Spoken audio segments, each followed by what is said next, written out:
అండి కాశ్మీరీ మిలిటెంట్లు వచ్చి విధ్వంసం సృష్టించారు పహల్గామ్లో.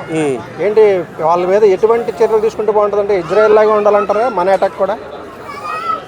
అసలుకి ఈరోజు ఈ సంఘటన నేను న్యూస్లో చూశాను. చాలా ఘోరమైన సంఘటన అండి ఇది. అది ఒక ప్రశాంతమైన వాతావరణం. వాళ్ళు ఏదో పాపం విహారయాత్రకి వెళ్ళారు, టూరిస్ట్ ప్లేస్ అది. వీళ్ళు ఆర్మీ డ్రెస్ వేసుకొని వెళ్ళి మరి టూరిస్టులని ఐడి కార్డులు చెక్ చేసి మరి, అలాగే జెంట్స్ని అయితే ఫ్యాన్ టిప్ చూసి మరి హిందువా కాదా అని చెక్ చేసి మరి చంపారంటే అది ఏంది అసలుగా ఈ ఘోరమని నాకు అర్థం కావట్లేదు. ఇది హిందువుల మీద అటాక్, ఇది టెర్రరిస్టులు హిందువుల మీద అటాక్ చేశారట.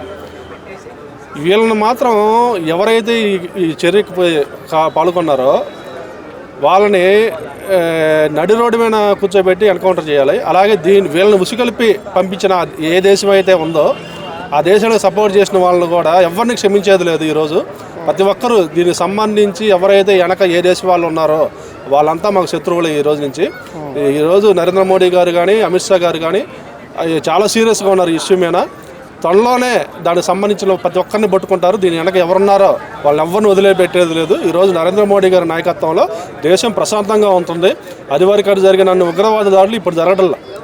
ఆయన ఇప్పుడు 3వసారి ప్రధాని. చాలా ప్రశాంతంగా ఉంది. ఏదో 1-6 జరుగుతున్నాయి కానీ ఈరోజు భారతదేశం మీద ఏ దేశం అయినా అటాక్ చేయాలంటే భయపడుతుంది. ఎందుకంటే ఒక సమర్థవంతమైన నాయకుడు ఈరోజు ఇక్కడ పరిపాలన చేస్తున్నాడని. అయినా కానీ మారువేషాల్లో వచ్చి ఆర్మీ డ్రెస్ వేసుకొని వచ్చి మరి ఈ రకంగా ఎన్కౌంటర్ చేసి అదే వాళ్ళ మీద అటాక్ చేసి వెళ్ళారంటే ఇది చాలా దారుణమైన చర్య. వీళ్ళు మాత్రం వదిలిపెట్టే ప్రసక్తి లేదు. అలాగే ఒక 30 మంది దాకా చనిపోయారని విన్నాను. వాళ్ళ కుటుంబానికి నష్టపరిహారం ఇవ్వాలి ప్రభుత్వం. అలాగే గాయపడ్డ వాళ్ళకు కూడా మెరుగైన వైద్యం అందించాలని కోరుతున్నాను.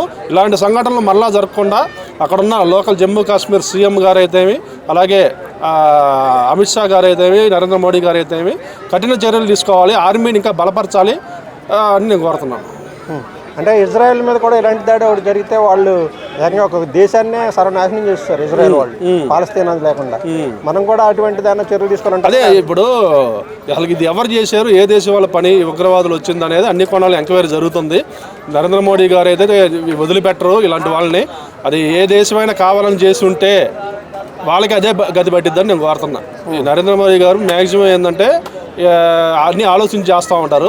కానీ వాళ్ళు మితిమీరిపోతున్నారు ఈ మధ్య ఉగ్రవాదులు టార్గెట్ చేసి. ఈరోజు అది వరకు ఎప్పుడు జరగల. హిందువా కాదా అని చెక్ చేసి మరి చంపడం. ఈరోజు ఐడి కార్డు చెక్ చేసి మరి మీ ప్రధానికి చెప్పుకోండి అని వార్నింగ్ ఇచ్చి మరి చంపారంట.